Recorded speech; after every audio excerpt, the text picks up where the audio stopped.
You were recording.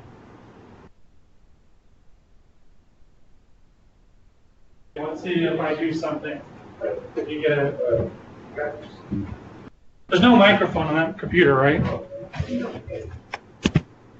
So did you see something happen?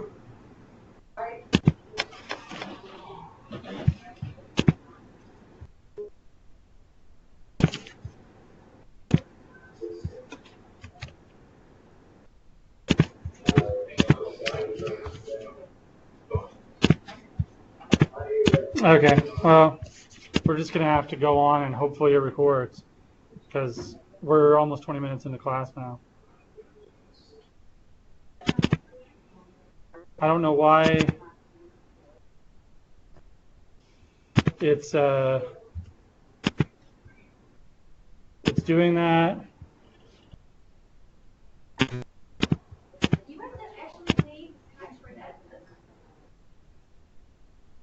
Yeah.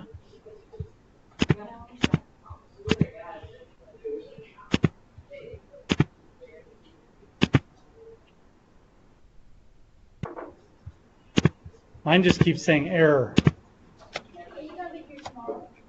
Yeah. No, but I'll be here on Monday so that I can. You teach or you do other stuff. Well, yeah, I'm here on the IPN.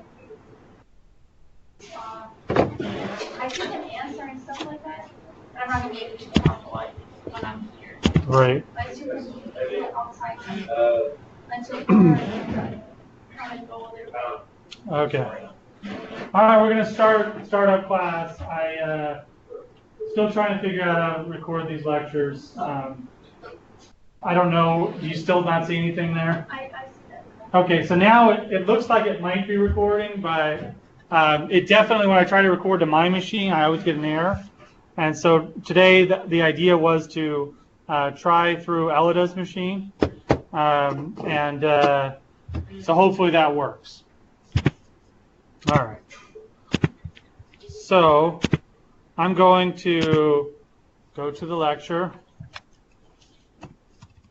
I already did this once.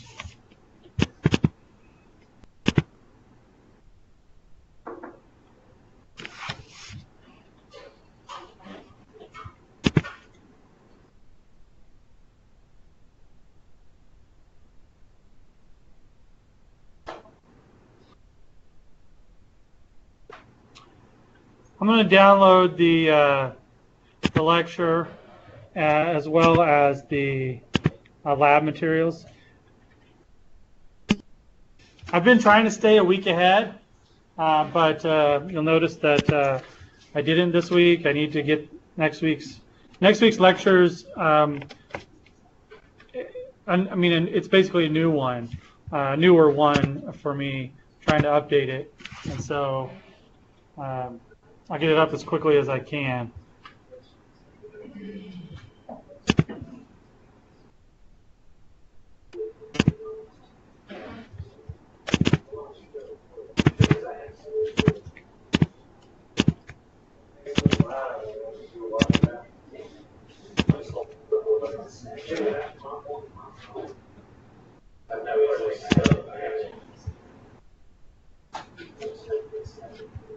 Okay.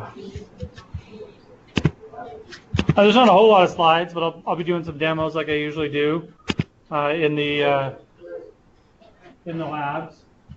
Today we're going to talk about cost distance modeling. It's a raster approach for finding distances based on a cost surface. So we're going to explain what a cost surface is, how it works. So yeah.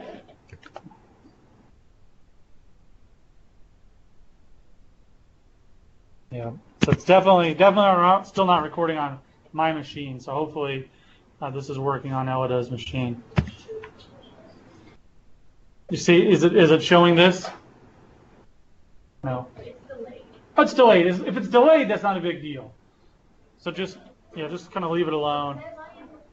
Okay, it says you're recording, and what do you see on the screen right now? I see your folder, your local disk. Right. Okay, so yeah, I did that a few minutes ago. So maybe it's recorded. All right. So in an earlier lab, we've done this in an earlier class period.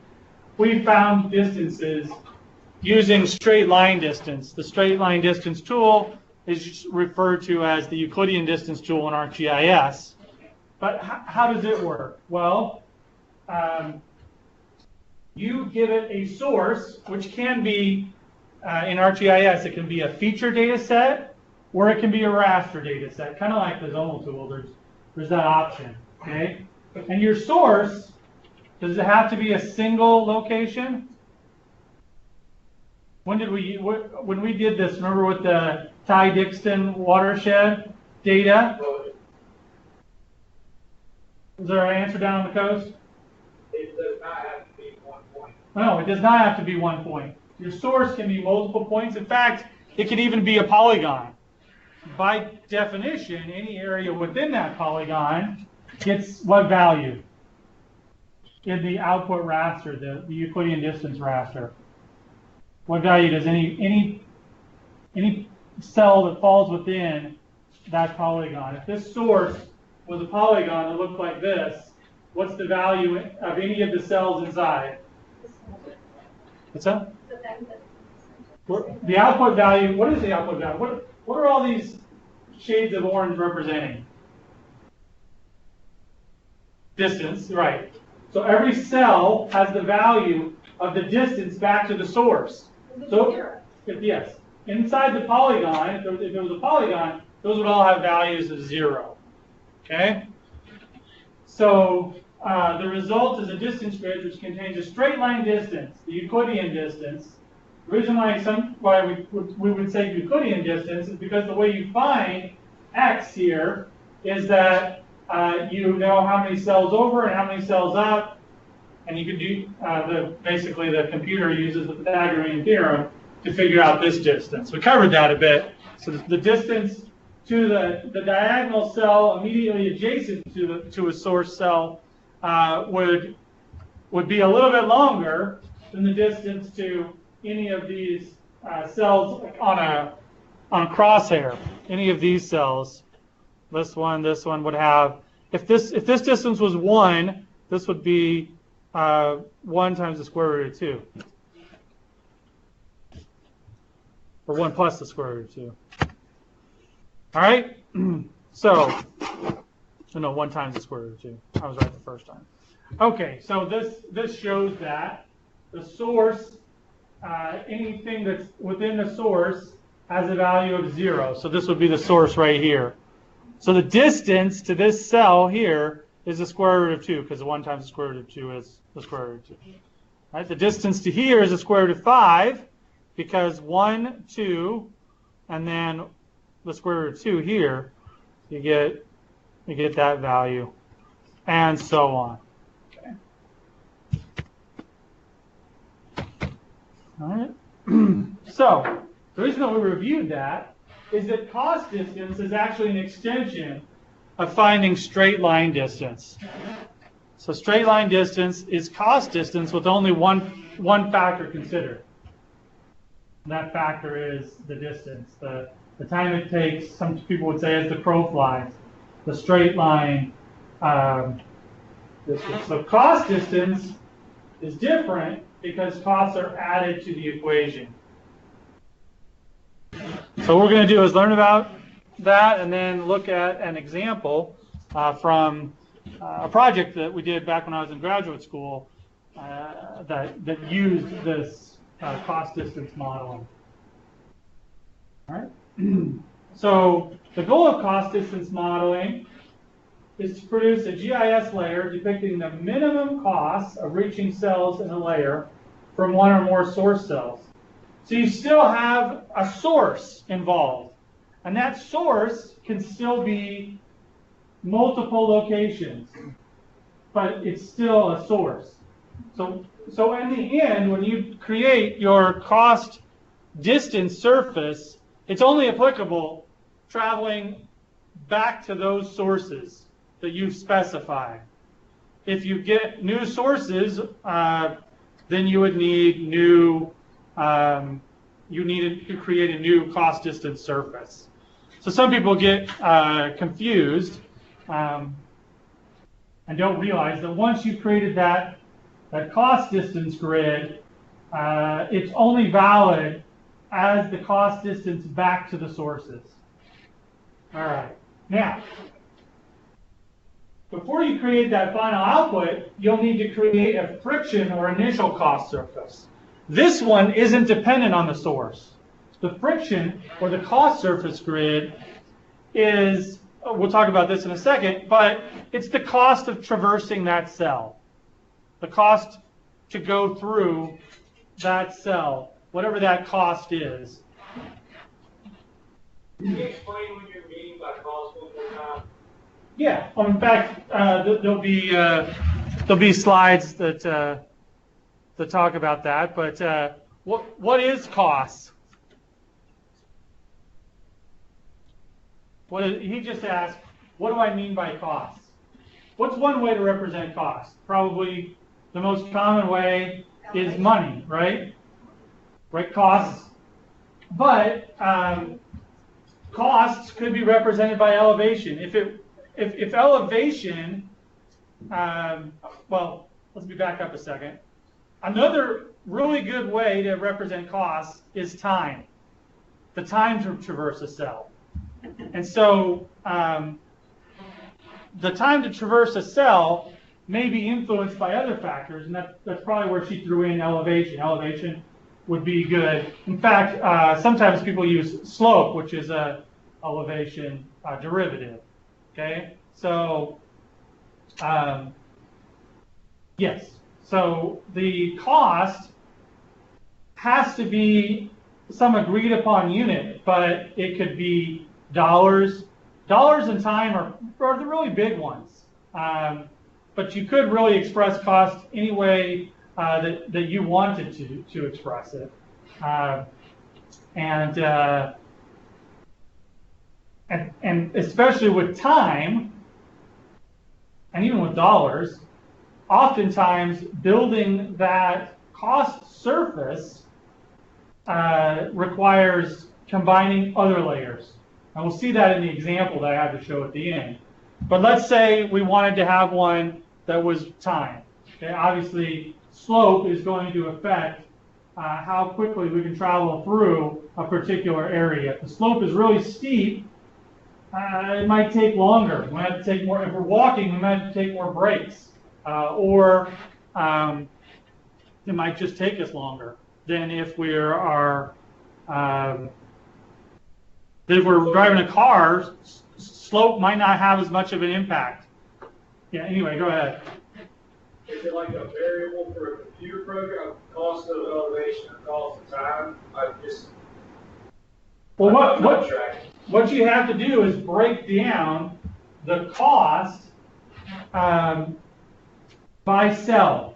So sometimes you might, in my example of walking, you might have to break that down and say, on average, it takes me X amount of time to traverse this slope, but it takes me a little less time to traverse on this slope. Yeah, I mean, I could walk faster up a slope, but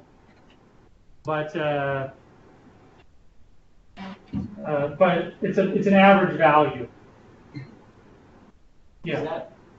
Is the cost surfaces that add to the cost, or is that basically how much it's what's used to figure out what the overall cost is going to be? Otherwise, it would just be like 0 to 0. Yeah. So this is one of the inputs. One of the primary inputs to cost distance modeling is a cost surface, and you come up with that cost surface. And it needs to be every cell value needs to have a value in the same units. So if it's time, in other words, yeah, if it's time, and you have a value of 10, it means it's 10 time units. If you're using minutes, that means it's going to cost 10 minutes to cross that cell. If you have another cell that's 1, That means it's only going to cost 1 minute to cross that cell. So, cost could be any factor that, depending on your problem, would make you get some certain loss, or would delay you in some ways to get to cross your network or something. Right. This is used a lot in. Thing that gives you some sort of loss. Right. Without that thing, you would run smoothly, but then that thing kind of drives you back, so you have to consider that in order to consider that whole distance. Right, exactly. If all the values in your cost surface were 1, then the cost surface and the cost distance and the Euclidean distance would be the same. The distance between two paths. So this type of modeling is used a lot in trying to find a new route, like, but only in cases where we could put this new route in any location. If we're trying to find the route between here and my house, I'm going to drive on a road, right? I'm not just going to like find a big car with big huge wheels and take off in a straight line distance, like in a tank. Actually, though, getting a little bit off topic, if I had a tank, I might want to use this. I could set the cost for driving through a building a little higher. Okay. And how long would it take? Yeah, so it might take a little longer to drive through a building than it would be to drive around a building. Okay. Similarly, if I was in a war zone and I was trying to do the same thing, I might say that the tank would have a little bit of problem driving, through really, really steep slopes. And so I could make those values so high that it would never choose that because of the cost. Or it would only choose it if it was going to take like 5 hours to drive all the way around it. But anyway, what this is used a lot in is if I want to build a new road, a brand new road, and I have a school site, and I want to say, okay, what's the cheapest way to build this road?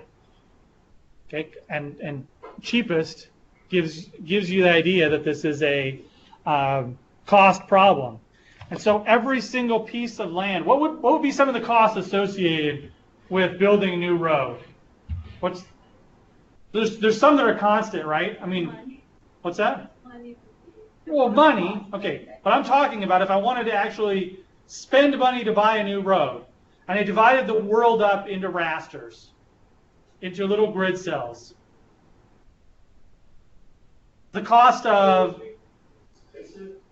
what's that? I mean, you're trying to find the least expensive route. Yes, the least expensive route, but we're trying to break this problem up into a raster GIS. So for every cell, what's the cost of building a road on that cell? What is it? How much it costs to dig up the ground, how much it costs to pave it, Yeah. like that. How much it costs to actually physically put road on top of it, then that's probably going to be fairly uniform, but not always. I mean, if the road has a big slope to it, I'm going to have to do some cut and fill work, right? So it's going to cost more to build a road on a slope. And in fact, I could come up with an equation that said, okay, if the slope is this much, I'll need to fill this much in. And so it's going to cost me X amount to fill. So for every slope value, I could come up with a cost to fill that. Okay, and I could throw that into the equation. Okay, what about let's assume that I don't own any of the land between the road and the proposed school site. So I need to actually purchase the land. Okay, so I could break that down and figure out how much it's going to cost to purchase every cell. Some cells may already be subdivided, and I could say the cost to purchase this cell is very low because I don't have to purchase any other land. But there might be some areas where I either would have to pay to subdivide the land and buy part of it, or I'd have to buy the whole thing. So I have to come up with some model for the actual cost of the land itself. So I get the land cost, and I've got the cost to physically put the road on the land. Those are two costs. Any other costs that you can think of? Don't you have to according to points where it's gonna take you? Yeah, the source is going to be where it's going to go. Okay, but every cell has to have a cost associated with it to work in this model. So we come up with two good ones. Another one is that if it crosses an existing road, it's kind of nice because I don't have to pay for a road right in there. So that cost is going to be lower. But I have to, there's going to be some cost associated with crossing an existing road because I at least have to build a few I at least have to put a few stop signs in. And I probably have to pay somebody to kind of study how it's going to affect the traffic. And in a more extreme case, I might have to put a stoplight there, especially if it's for a new school. And so the cost of traversing an existing road is going to be different. So every cell that has an existing road in it is also going to have a different cost associated with it. So these costs are the costs of building, in this case, a road through a particular area. But we could use it, we'll see later in the course, we actually could use the same model to like monitor how quickly something could grow through it. So like, let's say we have a plant and we're interested in how it disperses. So what are the barriers to the dispersion of this plant? Well, some plants need lots of need lots of precipitation. So precipitation would be one cost, or the lack of precipitation would be a cost to this object or this plant spreading. And so the cost to traverse that cell would be lower in an area that didn't receive as much precipitation. So planning the location of a new school or a new any new factory, a new something would be a good application of this sort of thing. But this cost surface is the cost to traverse, whatever traverse in this case means. In the case of building a new road, it means the cost of laying a road through this cell. That's what cost means. The sources are the locations. Like, so if you're planning to build a new school, that's the new school. What if you have 5 sites that you're considering for a new school? Well, you put them all in, and then you can find the cheapest route to any existing public road.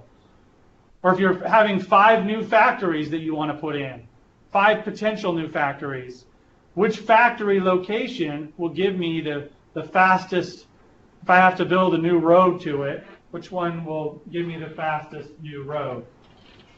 Now, sometimes you put factories right on existing roads, but you may have to build a bigger road or build new access to it. So this is how it looks when we implement like in Model Builder. This is an example. So cost distance model output can be used to find the least cost path distance between a source and a destination. So this is like how you run it. You run it through with all of these tools. So you start off with your cost or friction surface. Now your cost or friction surface is in turn created by whatever model you come up with to create that cost or friction surface. There's probably going to be lots of local operations involved in the cost or friction surface. Some additions and some multiplications that go in to creating that cost surface. Because if you think about it, it's the additive factor of those things that we brought up. in our example of finding a new road to a school, it's the addition of the cost to build the road, the cost to acquire the land, the cost to traverse an existing road, or even like what if you have to put it over a rail line? You know, railroad crossings cost money. So those sort of things are the costs that go into here. So there would be a model that was built up to create this cost or friction surface, and that's the kind of stuff that we tried to build the foundation for in the previous few lectures. Sources are things like where the new school itself. So your source or your sources. These are the places where you're trying to determine what the cost is from every cell to that source.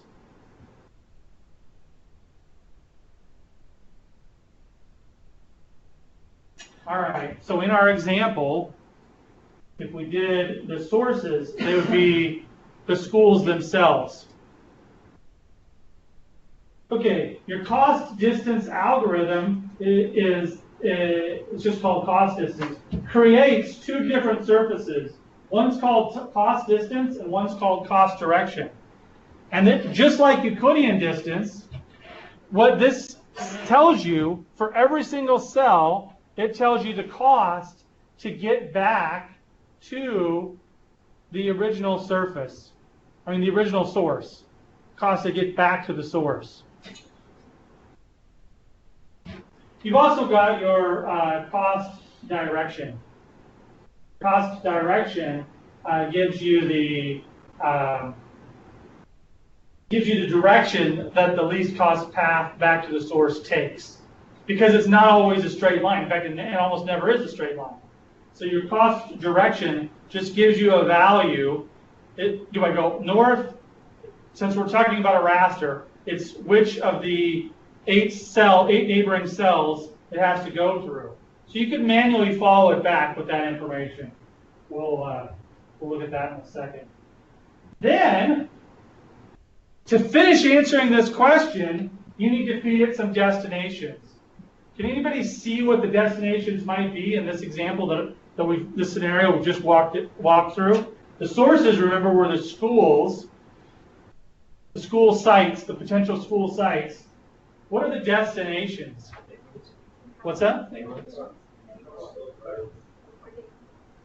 Somebody said roads, right? Just catching up, sorry. No, I don't know the full thing of what you said, but roads is the correct answer. Because what we're saying is that we want to find out the cheapest path from an existing road to the source. And so roads would be the correct answer here, because we're saying, okay, from an existing road, what's the cheapest way back to a source? Now, in practice, we could actually do either direction. So we could make the destinations, the sources are roads, and the destinations are schools. We could do either one, whichever one makes more sense. But once you create this cost distance surface, you're only finding the distance back to any of the sources. So if you could solve multiple problems by using the sources as by using that layer as the source, then pick that layer as the source. But we'll talk about this in a second, one of the weaknesses to this model is that the cost to traverse a cell is the same in any direction. And that's not always the case. In other words, it may cost me more to build a road east-west through a cell than north-south through a cell. But there are situations where that would arise. Would that also be because you might have utilities or power lines in this cell and none in this cell? That's what's kind of blowing my mind is there's so many factors involved in building a road. Yeah. You have to have figure out layer, I guess. Right. Yeah. I mean, a model is always an abstraction of reality. So you're right. There are a lot of factors, but you simplify those down, and the example that we're going to show in the end does drive home the point that sometimes there are a lot of factors. So anyway, once you have this cost distance algorithm, and you apply the least cost path algorithm using the cost distance and the destinations, you'll get a least cost path. The path that costs the least amount of money to travel from your sources to your destinations, which by definition is the same as traveling to the destinations to the sources, because it's anisotropic is the technical term for it doesn't matter which direction. So it's a non-directional model. So it would not be good for currents. Like let's say that's a good example in the open ocean, because it actually costs less to travel upstream in the current. Downstream in the direction of the current than it costs to go up in the opposite direction of the current. So another word for this cost surface would be a friction surface. So maybe if it helps you think about it, and I think that's the kind of concept you were going for when you asked the question before. The impedance, the cell values of a friction surface represent the cost per unit travel distance for crossing each cell. So the cost for moving in any direction is constant. That's the isotropic. It does assume that. The model assumes that travel in any direction costs the same, which is true for a lot of overland travel, but not every overland travel problem. Okay, barriers can be put into a friction surface. There's a couple of different ways to do this. One, you could just code them very, very high. If you think, like if this is a diffusion problem, like I talked about before, or even if it's building a road type of problem, if you think that there would be a possibility of putting a road through here if there was just no other way, or if it took 5 hours to go all the way around. In other words, if this was like a big gorge, okay, and the cost of building a bridge was, $5 million or something, okay, you could code the cells that covered the gorge as portions of 5, like if it took 5 cells to cross it, you could code each of the cells as $1 million. Then you could determine if building a road all the way around the gorge was worth it, or because you could find out the cost of creating a road that's that long, and then you could use this process to figure out if it was best to traverse the gorge building a bridge, or if it was better to go all the way around. Okay, so that's one way to make a barrier. Is just make a really high value. You should make the value realistic if you can, unless you just know you don't want it to go through there, and then you can make it unnaturally high. Okay.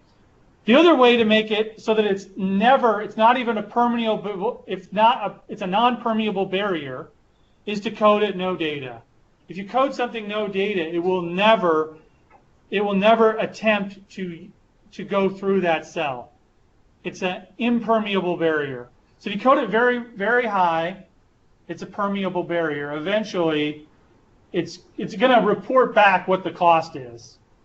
Eventually, it's going to go through there. It's going to be really, really high cost.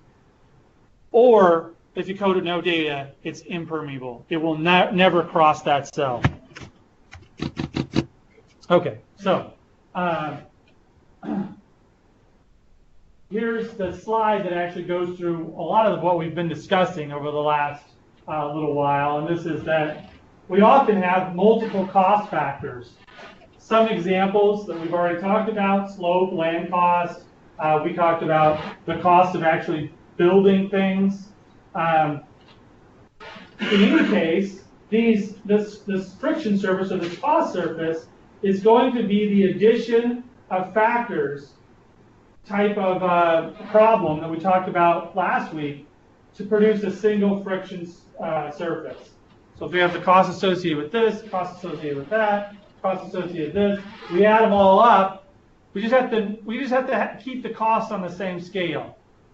If we have the time cost of traveling through different types of slopes, and then we have the dollar cost of the land, that's not really, we can't really combine those because we got dollars and time. Okay, we have to find some way to convert one to the other.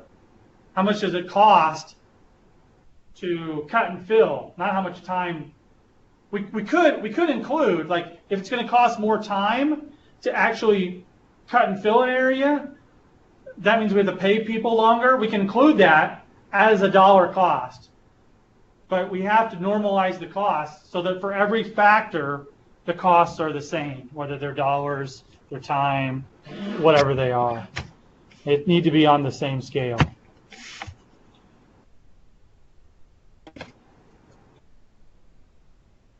So the output here is that each cell is calculated one at a time while considering the 8 closest neighbors. So the cost to travel from any pair of cells is each of the friction surfaces, okay, times the distance divided by 2. And that just means it's from the center of one cell to the center of the next cell. So you're getting the average cost to travel between this cell and this cell is going to be this friction and this friction. The 2 different cost values, you're averaging those.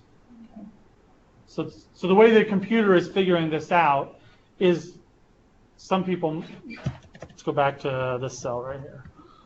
So throw this out, okay? The cost to travel from the center of this cell to the center of this cell is half this friction and half that friction.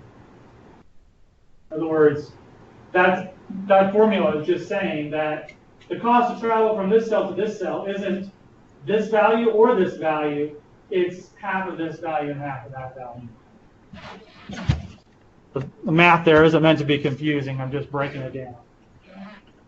So then, after that, a more complex algorithm is used to produce the cumulative cost surface grid because it has to check basically every single combination. And it finds the minimum cost to travel back to a cell. So along with the minimum distance, so it shouldn't really say complex algorithm, but this part of it, which is this part right here, okay, that part actually takes a little longer, takes a lot longer than utility distance, because it's trying to go to every single cell, and it has to find what the minimum value was back to those cells. And it does employ some, does imply some logic in it, so it doesn't check every single combination. All right, along with the minimum distance, the direction of the minimum path distance is calculated for each cell. So every cell value will have, every output will have 2 rasters that get created, and in every cell will have the distance back to the cost to travel back to the source, plus the direction for that cell to travel back. Okay, so here it is. Here's the numbers. Okay. So let's call this our cost surface. So it's cost 5. Maybe we'll keep it in dollars. $5 to traverse this cell, $8 to traverse this cell, $6 to traverse that cell, and so on. Okay. So the cost to travel from here to here is $5, but the reason why distance is included in the formula is because that distance is actually longer from this cell to this cell. So we take the average 5 times the distance. So that if there were two 5 and 5s next to each other, that would still take less time. It still cost less than it would if the distance is still considered in this, but it's weighted by cost. So this is your cost weighted distance. This is the direction. So this we've talked about a lot. This we haven't talked about a lot. This one right here. Okay, so if you're still a little fuzzy on what's going on with the direction, what that means is for every cell, it tells you which direction you have to travel to follow the least cost path back to the source. So oh, go ahead, sorry. When you're doing your cost distance, and you're doing friction 1 plus friction 2 times divided by 2, can you count your source cell that you're traveling from as one of your frictions? Yeah. So if we decided that this was the source, because the source, you have to tell it what the source is. So if we decided that this was the source, then I guess what you're asking is the cost to travel from here to here.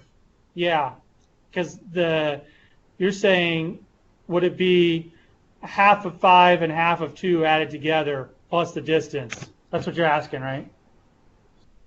Well, let's say that instead of going from 5 to 2, you went down all the way to 10. Okay. With distance, would you go 5 plus 10, then times distance divided by 2? Or do you only calculate that from one cell to its one that is directly touching? Yeah. So you calculate it one at a time. So Okay. So basically, every pair of cells has a cost to get to its neighboring cell. So the computer is calculating that one at a time. Now, you have a pair of cells. Since you're moving one cell, do you count the distance as 1 or do you count it as 2 because you totally traverse 2 in its entirety?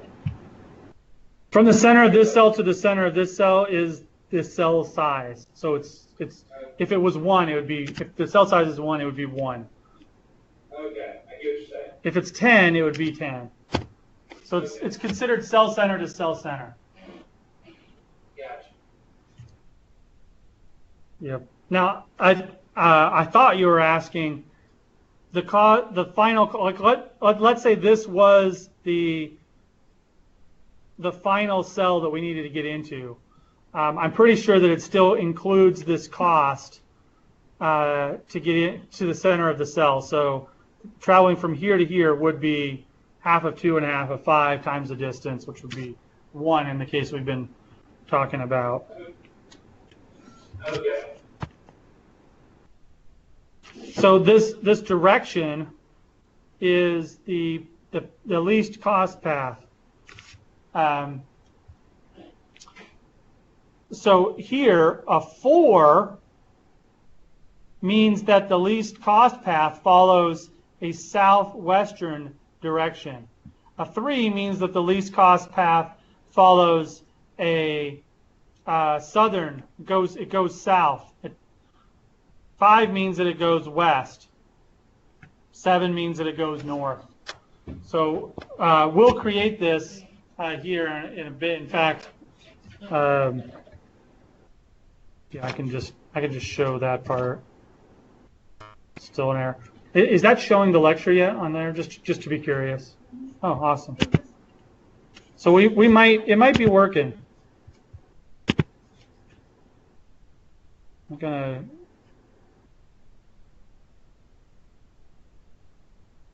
What do we have here? The elevation. This is last week's data here, real quick.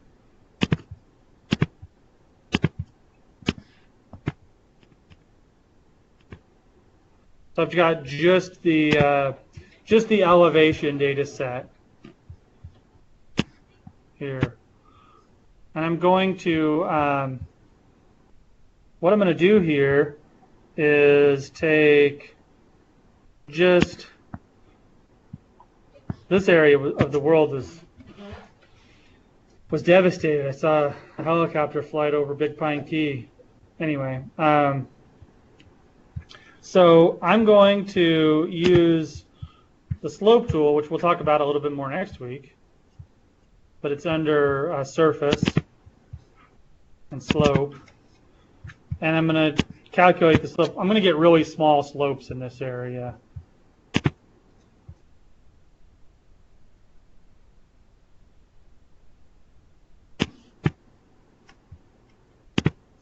So there's the slope tool for Big Pine Key. And some of these are obviously just like kind of like artifacts from tree removal of the LiDAR data. But we've got different slopes. And so in general, we could say that slope is a contributing factor as a cost.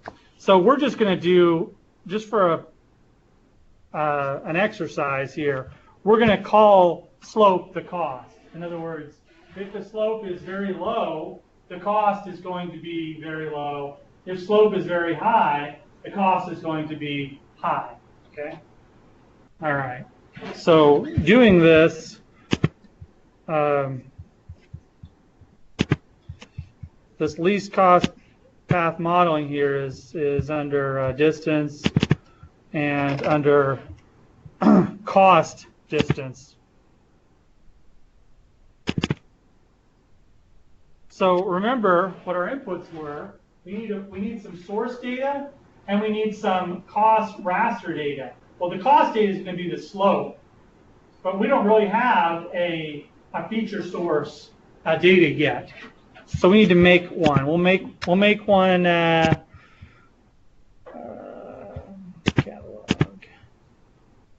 Let's see, where am I?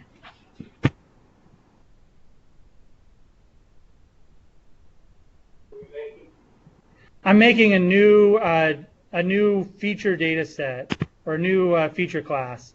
I'm gonna put it in CTemp. CTemp. I'll just put it in Lab 4 from last week. I'm going to say right-click, new shapefile. So this is going to represent the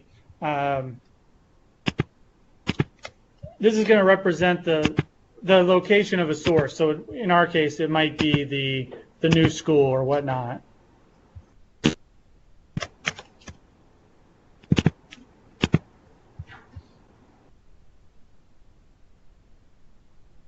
Oh, that's the other Lab 4. I'm trying to find, where is this data? Maybe I just put it in CSA. See. There it is. Oh, Lab 3. Nope. Data. Yep, there it is. I'm just trying to get the my source data in the same projection. So I imported the projection from the elevation data set. Okay. What's that? We already know how to do all that. So have you created? Did you create a shapefile ever in your previous classes? I have a shapefile ready to be created, but I didn't know if you were talking about exporting the data to. Okay, so I didn't export any data. So you've created a shapefile, right? You said you Yes. Okay. So when you create your shapefile, when you go to create a new shapefile in a location, like I'll just create a new one here. New shapefile. Have you ever specified the projection of the new shapefile you're creating? Not yet. I don't know what this is in. Ever? Yes. Yeah. Okay. So that's all I was doing. So under spatial reference, I hit edit, and in order to specify the projection, I hit import, and what that does is allows me to say I want the projection to be in the same projection as another data set that I've created or have previously to ensure that they're the same. Because, you know, there's so many projections out there, it's hard to keep track of all of them. That make sense? Yes, sir. Definitely. So that way I chose the data set that I want to match, and that guarantees that it will be in the same projection, rather than trying to find this, you know, projected coordinate systems, what is it, a UTM, zone, NAD83. What if I didn't choose the right zone? Or what if instead of NAD83 I typed in some other thing? You know, I slipped and I hit OK. Well, it's much easier to choose, say, okay, I'm going to put it in the same projection. The other advantage, some people might say, what if you mess up? What if I messed up on the first one and then everything I created after that is in the wrong projection because I always based it on the previous one? What's that? At least they're all in the same projection, and on top of that, I could just use the project tool and run it as a batch on all of the other data to convert it into the new one.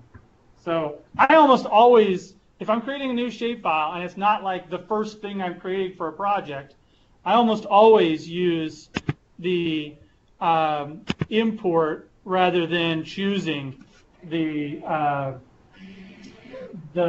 shapefile. I mean, choosing the projection from the drop-downs. So if I'm creating a new data set from scratch, or even if I'm, you know, importing data, I try to make absolutely sure it's in the same projection. So that's what I did. That's all I was doing when I hit import. All right. Okay, and then I go editor, start editing, and I'm just going to plop a source down. I do need to see the editor window, right? Edit, more editing window, create features. It doesn't really matter, if you're trying to follow along with me, it doesn't really matter where you put this. I'm putting it up in the middle of this green area here. Okay, I put it like right up there. And then I'm just going to say editor, stop editing. I'm only going to have one source for now. Okay, so I've got my source. It's that little location. So that represents a potential location that I want to put a road in or something like that, right? And then my only cost factor is the slope. So now I'm ready to run the cost distance. And so my source is going to be the data set called source, but if you've called it something else like new school sites or potential school sites, then choose that one. The input cost raster is going to be the slope, and then this is the output distance raster. And ArcGIS calls the direction raster the backlink raster. So if you want to save that, it is optional to save it, then you need to specify a location. So I'm going to specify a location for both of these. I'll call this one cost d.img. And remember, if you're not saving into a folder, then you won't be able to save a .img. And I'll call this one cost backlink BL. I almost called it cost D for direction, but that would be overriding it. Okay, so now I hit OK. And since this is an island, it's only going to go to the edge of the island, because the cost to travel off the island won't be calculated, because these are in effect barriers, because there are no data values. So hopefully this doesn't take forever. It might take a little while. Remember, I did say that this is a computationally intensive algorithm. It has to check a lot of different possibilities. And maybe I should have even gotten rid of the data that I didn't need, so it wouldn't take so long. But it's running through, and it's going to create both of those data sets. Now, it doesn't actually save you any, well, I shouldn't say that. It doesn't save you very much time at all to not include the backlink raster. It still has to create it. Like it still knows what all the backlink data is going to be. Now, it does take a little bit longer if it has to save that out. So, like, it takes marginally longer, but not really a significant amount of time longer to save out that file. It's a long way. It's a long time either way, particularly for a very large data set like this. And this is, I mean, all the labs are like this, but this one is more so. If you were to run this off of your thumb drive, it's going to take even longer because it's going to have to spit out the results longer. So anyway, we'll see what that looks like in a second here, because we also have a few examples from actually these are examples from the USRI help. I copied and pasted them. I think they're older helps. I don't know if they're still in the current help, but they are. So this data set is the original data set with the source and what's going to end up being the destination. So this destination could be this whole road, but we've decided that we're going to figure out how to get from this portion of the road to this this place. Okay, we've got a lake in here that's going to have a really high value. It's going to have it's going to be a barrier basically.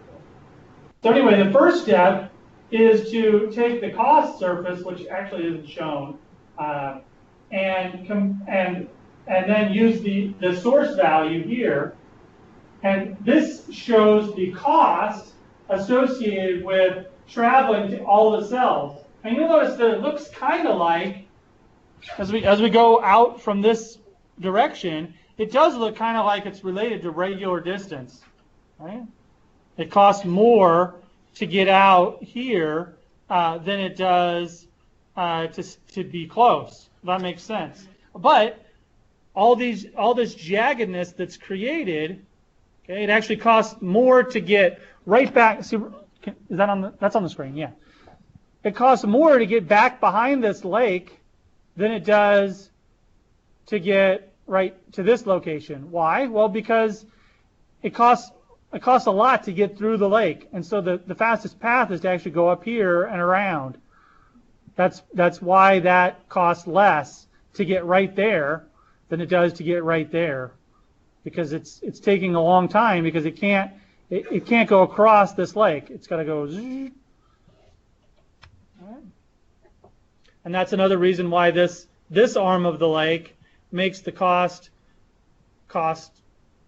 different around this area. So as you travel out, it costs less and less, but it's affected by the cost surface, which it's a shame it's not shown here in the help, but it's not shown. All right, now this one looks really weird, okay? But that's the cost direction raster.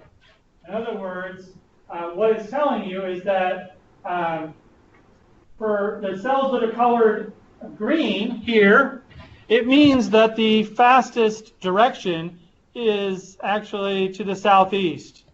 And the colors that are blue, the fastest direction is to the west. The fastest direction home. The fastest direction back to the source. So in these blue ones, the fastest direction is actually this way, which kind of makes sense. You see the end result's going to be this way. So it's saying that any blue cells, it's actually fastest to go this direction. Any green cells, it's actually fastest to go this direction. So there must be some barrier and saying, okay, well, we're going to go this way first and then down to get that way. Let's see. The light blue is 3, which means south. So in all these light blue areas here, the fastest direction is this way. And so on. The yellow must just mean no data. There's no way to get through it on the cost surface. All right. So then, after that least cost path is run from the destination back to the source, we get this as the least cost path. And that actually does not take that long. So all it does is follows, it just goes, it finds the cell that your destination is in, and it follows it back, and it just keeps using those numbers and those instructions on which way to go. So it'll go west, and then it'll hit a 3, and it'll go south, and it'll hit a number 4, and it'll go this direction, and it'll get back. But it's fairly quick, because it doesn't require creating a new raster surface, and it just runs that. All right. So let's see if that worked, and then we'll talk about the example. Okay, yeah, that works. So here's our backlink raster. You notice that everything kind of emanates because our surface is a little more smooth. In other words, it's mostly the same cost every direction. So in general, the fastest way back on this side of town is this direction. On this side of town is this direction. This side of town is this direction, and that's why the colors look similar as you travel out from the center there. But they're a little bit different. Okay, you can tell they're related to slope because you can kind of see the what looks like the ridge lines. Okay, so that's the cost. I mean, that's the backlink. Here's the actual cost. So interestingly, like it costs a lot, or maybe not interestingly, who knows, but it costs a lot to get all the way back here. Well, it's because all these are no data. So the only way to get to them is to go through here and get out to any of those places out there. Okay, the only way to get into here is to go this way and then over.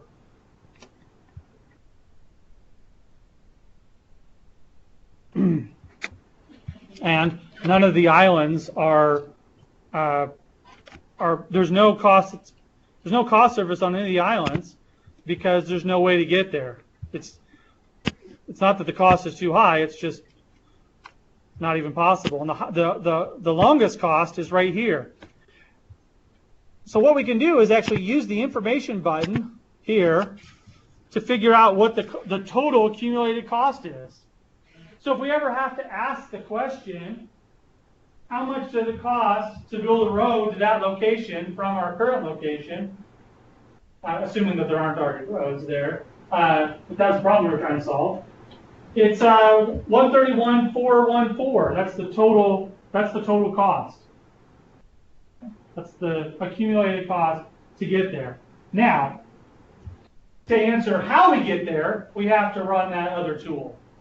And we'd have to create another data set and actually put a point right there to figure out how it's getting to that location. But we can kind of see that it has to go out to this island. Out to that peninsula and back. See, it has to come out here and go down to that location. It's kind of interesting that there's a little more expensive piece right here. Okay, probably because of these features in front of it.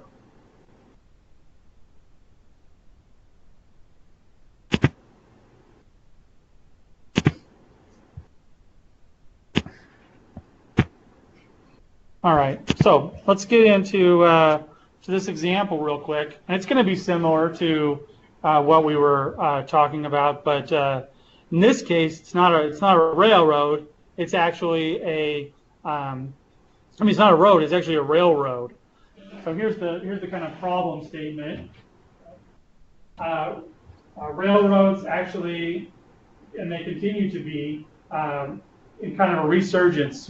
Use less big semi trucks, and railroads even started advertising on TV. Like over the last 10, 15 years, right? So why do they do that? Well, people that watch TV often are decision makers on how you're going to ship various things. Okay, but Los Angeles and Houston and other big ports have large rail lines going into them.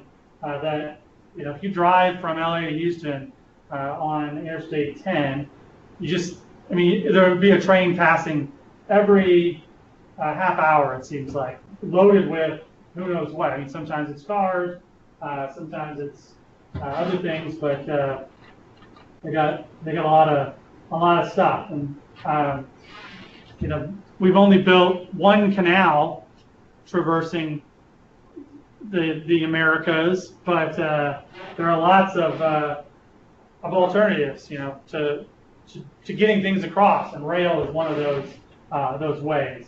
So anyway, in this particular example, we're looking at just building a lead track. In other words, a small track to serve a new plant, new Firestone plant, actually. And so this is a case study that we actually partnered with Norfolk and Southern, and Yeah. Wow. what's that? Every computer in the we just lost power. Yep, now you just lost the video feed. Yeah, we got a TV for some reason. All the computers are down to. It's power. All right. We don't need the computers for this. Can you hear me? Yeah. Okay. Can you still see the? Yeah. Okay. Yeah. We don't need the computers for the next few minutes, so we'll just get through this. Then we'll take our break. And so maybe in the next half hour, the computers will come back up, hopefully. So, so this,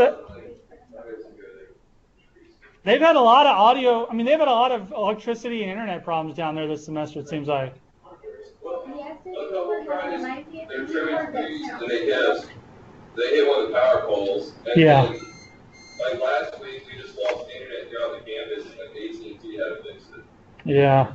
I just heard another beep. Is that something encouraging? So, well, no, it's a surge protector that holds got a. Oh, okay. We have a computer that we use for a server down here, and he has it on a generator on a PV surge. Yeah, on a backup power supply. And it's great. Yeah. Okay. All right. Well, hopefully that's not what's holding the rest of the system in place. So let's finish this up before that might happen there. Okay. Did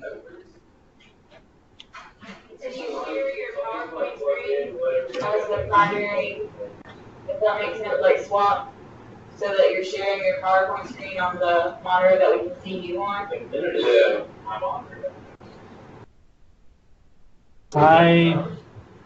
I'm saying like, passive, see. Like, I don't know if I control that on my end.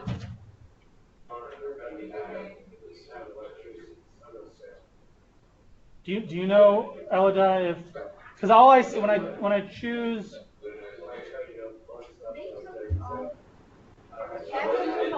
We had more power cuts here on those choices and cameras and stuff, and Kevin kind of took it out. So maybe just can you turn off your camera or something? We cannot turn off our cameras. yeah. Self-view? No, we're just. Can you still hear us? Yeah, it's just for Yeah, I don't think we stuff can. like, I mean, I think oh, maybe, no. That's what On we're seeing your- here. but is there like a configuration? Yeah. I don't think we can. So right now I'm on the little screen on the TV.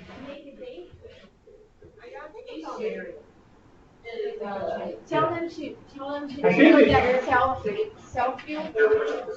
I think that on your end you can change what's shown on what screen. He's talking about if he can share his screen on the TV instead of on the PowerPoint, instead of on the projector. Because all I have is a button that says share or don't share on my end. I don't know where it's going to on your end. I know when we share down here, like I basically Skype a class at 7:41, and I have a camera and I share one monitor and it puts it on TV down there. So I don't know how they switch it from the projector to the TV. Yeah. Yeah, but Captain took out this. Yeah, I don't know, this will spot this place. Yeah. Programming. Yeah, I think we can, well, I think it's a link in there. I'm gonna share down here. They're the ones that switch to TV. Yeah. So I think it's really on their end. Yeah. There's no way somebody's gonna swap this place. It shows up. That happened the very first time. That worked. Oh. We'll stop it after the lecture and see if it works.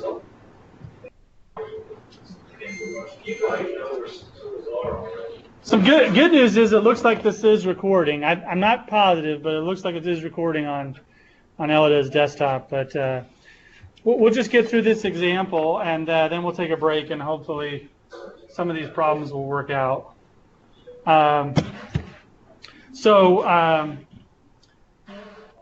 So in this case study, where we're trying to find the best location for a new lead track back to this factory, we need to build a GIS model, and that GIS model we determined needed these following cost factors. So we used the slope to come up with a grade construction, the cut fill cost.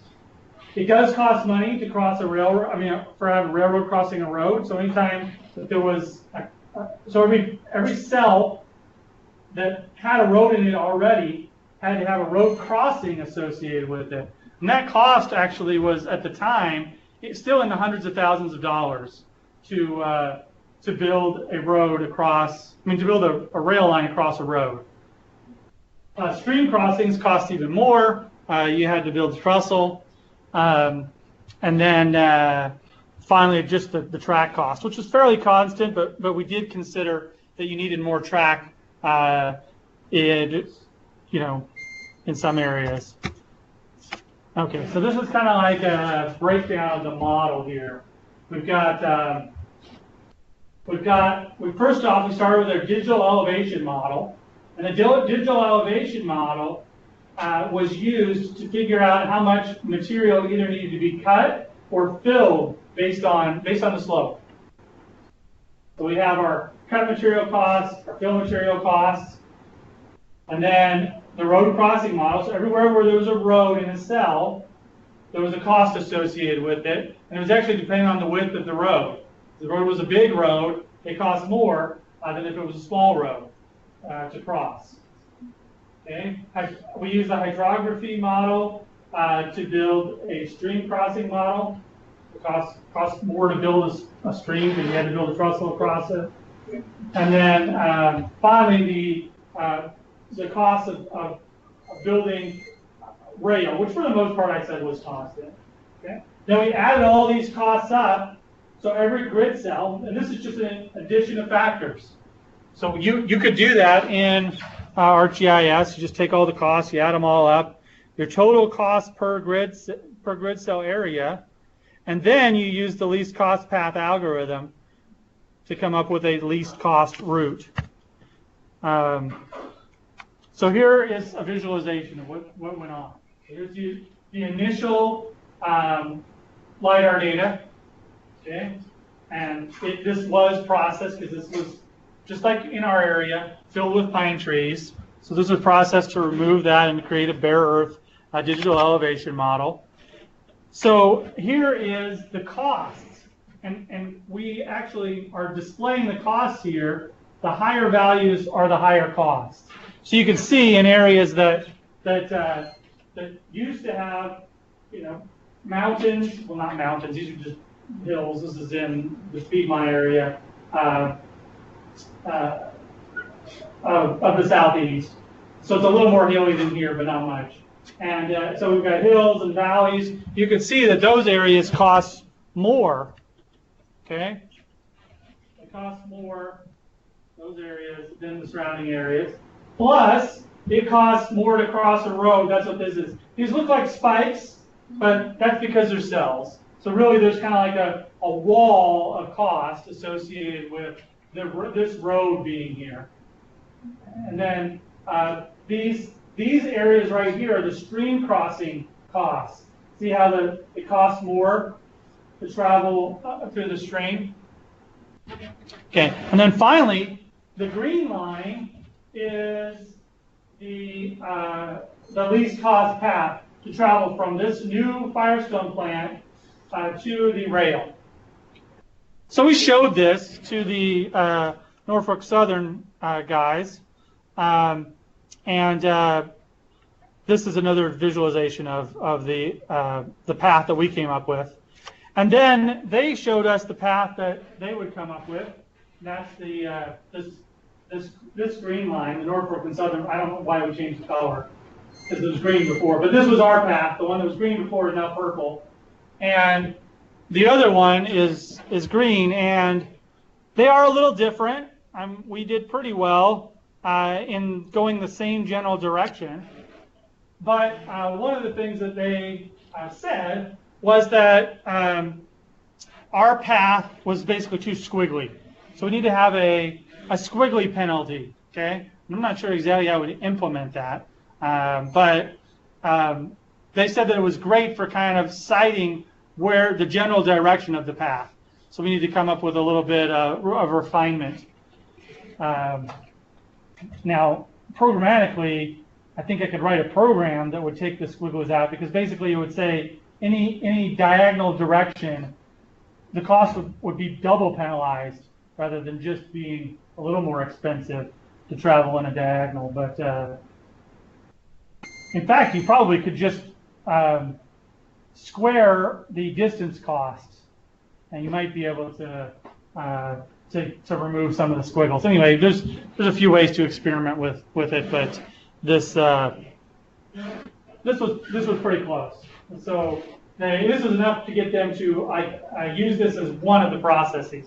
Like most GIS models, sometimes you get the model to work, and since it is a simplification of reality, oftentimes there's a little bit of fine-tuning of the result when it's actually done in practice. So doing something like this could still be of benefit and save them money over the long run, because they could look at this general location and then refine it slightly based on other considerations that might be hard to model. Right, so that's the model, and this does say vertical exaggeration factor equals 5. Now, this is a pretty flat area. It's not really that elevated. That's what we're trying to say. All right. So that is the end of the lecture. So for the lab, we're going to implement this, and I'll kind of walk you through that. But before we do that, let's take a 15-minute break and hope that is the power still out down there? Yeah. Okay. Is there anybody that I can call and try to ask about it? We just talked to the ITech people, and doesn't like they know much. Okay. Well, I'll go ask Candace and see if there's somebody. They're building that building next door. They probably blew a circuit or something. We're going to make sure it works so that we can make sure the lab is cool. What's that? I think you wanted to know if you could make sure the recording is working so that we can ensure the lab. That's what I'm doing right now. I'm doing that right now. All right. I'm going to stop this recording, and then we'll start a new one for the. Does that sound good?